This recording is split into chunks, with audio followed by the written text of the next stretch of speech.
Guys, this is Mobeen. We are talking about the pathology of the respiratory system. In that, the series of lectures now is the pneumonias. This is the first lecture in that series, which is the introduction to pneumonias and the protective mechanisms of our respiratory system, the normal protective mechanisms. Then we will disrupt those mechanisms. We'll see how pathogens attack us and win and cause disease. So let's start. First of all, there are three primary reasons why the lungs are prone to infections. One, look, they are open to the air, and as we inhale, we bring in a variety of antigens and pathogens in the lungs. So lungs are always bombarded by pathogens. So that is one. Second, I'm sure that you are aware that even healthy people, especially while sleeping, aspirate their oropharyngeal juices or saliva. And we sometimes, when we are eating food, we incorrectly, the food enters the wrong pipe, and then we have the saliva reach there as well.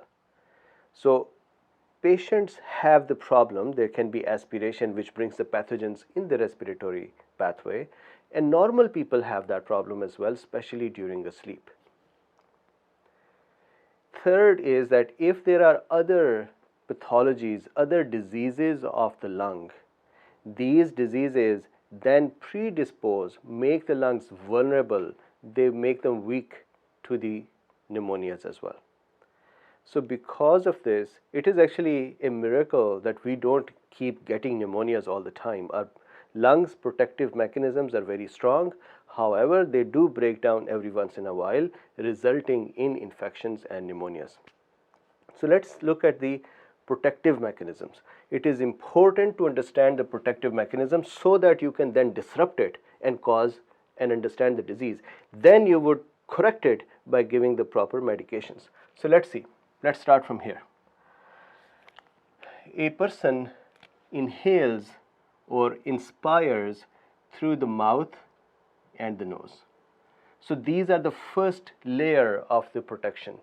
So as the air passes through the nose, there are conchae, C-O-N-C-H-A-E. There are three conchae or turbinates. These turbinates are projections, bony projections covered by the epithelium, moist epithelium. And what do these do other than moisturizing the air? They also prevent the passage of pathogens in. So pathogens get stuck here, and that is one mechanism. Then, of course, the nasal hair also are part of that mechanism. On top of this, the nasal mucosa and basically all the respiratory epithelium is covered by secretions or moisture, which have, and we'll talk about that over here, which has antibodies attached to them, which most abundantly and most importantly IgA is present. We'll talk about that here in a second. So that is on the nasal side. Similarly, from the mouth or the oropharyngeal side, as the air enters, the saliva in the mouth and then the immunoglobulins present in the saliva and the complement present in the saliva and the local flora in the nose and the mouth. Local flora means the bacteria, the pathogens that always are sitting there normally. They all would try to help prevent pathogens to go in. So that is our first line of defense. Then as we reach this area, the pharyngeal area, this area, here there are a couple of things that are important. One is the cuff reflex. What does the cuff reflex do? How does it help? One, if we have phlegm is what? The mucocilliary elevator, which we'll talk about it here in a second, but the secretions from the lung that are washing away the pathogens and allergens and pollens and other bad things like smoke, particles. They bring them up and we cuff them and throw that out as phlegm. Sometimes we swallow that as well. So that is one use of the cuff reflex. The second use, or the cuff, the second use is cuff reflex is useful when there may be something that might enter the windpipe. Similarly, we have epiglottic reflex. So this little structure over here, epiglottis. This structure, normally what does it do? That when we are talking, for example, I'm talking right now, epiglottis is open and trachea is open and connected to the nasopharyngeal and oropharyngeal system. And so that is how the air is going in and coming out. When I swallow something, when people swallow something, when you swallow something, what will happen is that the epiglottis will become horizontal. This will become horizontal, and because of the hyoid bone pulling it, pulling the tracheal area, and when it becomes horizontal, it closes the passage to the trachea. So the food will actually, or water will actually go to the pharynx, esophagus, from the pharynx. So this is the esophagus, instead of entering the trachea. So now as we continue to enter, the air continues to enter the pathway, the respiratory pathway, there are a few protections over there, and we should look at those protections. I'm going to put them here. These protections should be looked at in two ways.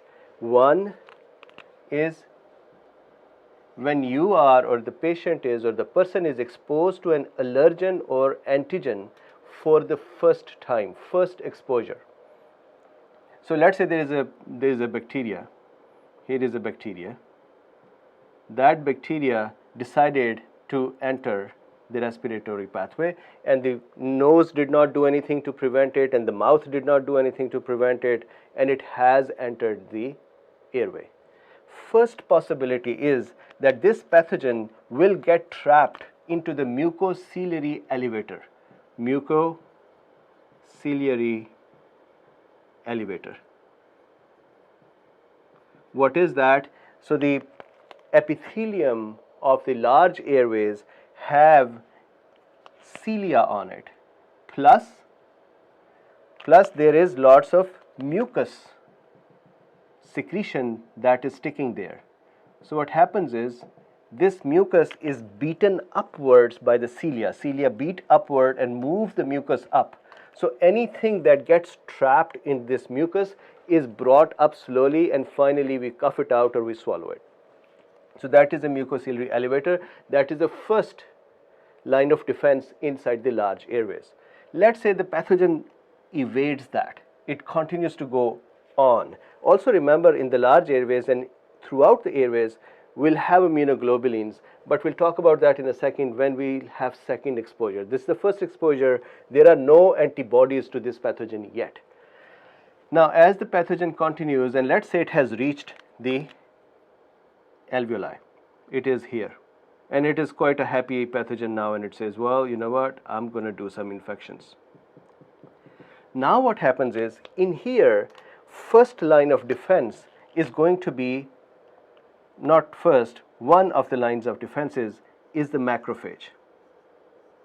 Macrophage is part of the innate immune system, as you know. So I'm going to put that over here, that there is innate immune system and there is acquired immune system, and we'll see what structures and what contributors are helping. So in the innate immune system, macrophages will help.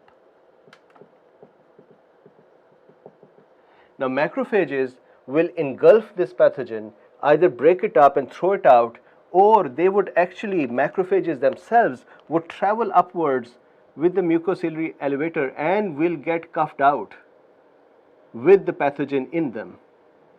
So that is one other mechanism. Then it is also possible that the pathogen here gets trapped into the secretions. What are these secretions here? So other than the mucus, we also have surfactant in the alveoli, Remember, surfactant is not present everywhere, but it is present in the alveoli.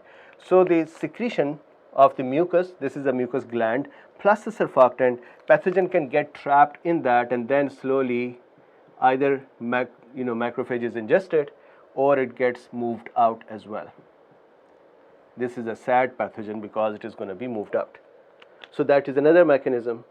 Then it is possible that the pathogen gets out of the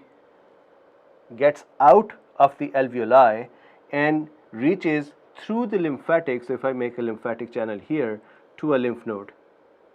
And we know that if pathogen reaches a lymph node, so this is a lymph node,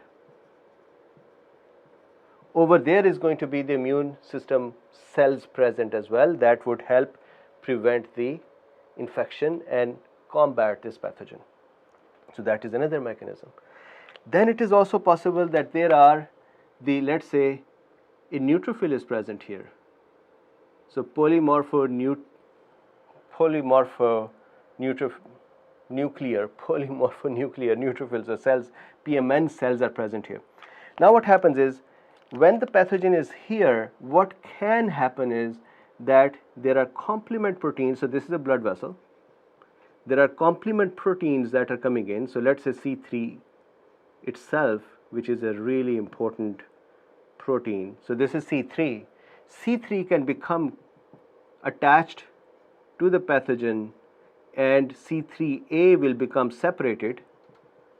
C3A becomes separated. So let's say this is the A part and C3B part will become attached, which will then cause, it will then become released. We're not doing complement, but this is the alternate pathway. When the C3B would become activated, that would cause the activation of phagocytosis by neutrophils and phagocytes, right? C3B is like the candy. You attach it on the surface of a pathogen and these macrophages and neutrophils will come and try to eat that candy and they would eat the pathogen as well. So that would happen. What will C3A do? C3A is a chemotactic factor, right? So A for arrival, it asks the inflammatory system cells to come in and help. So C3A is a chemotactic agent and the result will be chemotaxis of what? More polymorphonuclear cells and more macrophages and more inflammatory cells to come in here.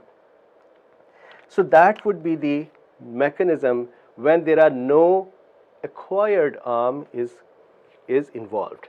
So what are the characters then? Macrophages, neutrophils, complement proteins, especially what pathway? Alternate pathways.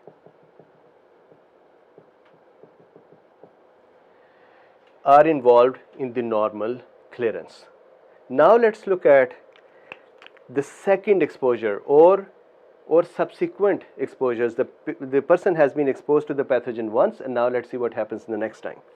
So here we have a re-exposure, a second exposure or subsequent exposure. This was the first time exposure. So now what happens is the subsequent exposures, lymph nodes have done the activation of the B cells and T cells, both has happened, and the result is, number one, we have antibodies. And what are the antibodies that are important? IgG and IgM in the alveoli. So please don't forget this. In the alveoli, IgG and IgMs. IgG and IgM. On the mucosal surfaces, all the surfaces, all the way up to the nose and mouth, on the mucosal surfaces, IgA. So 3 antibodies are now present.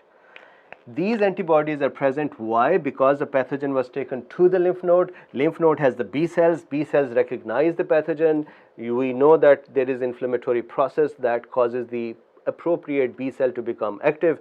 That activated B cell has released antibodies.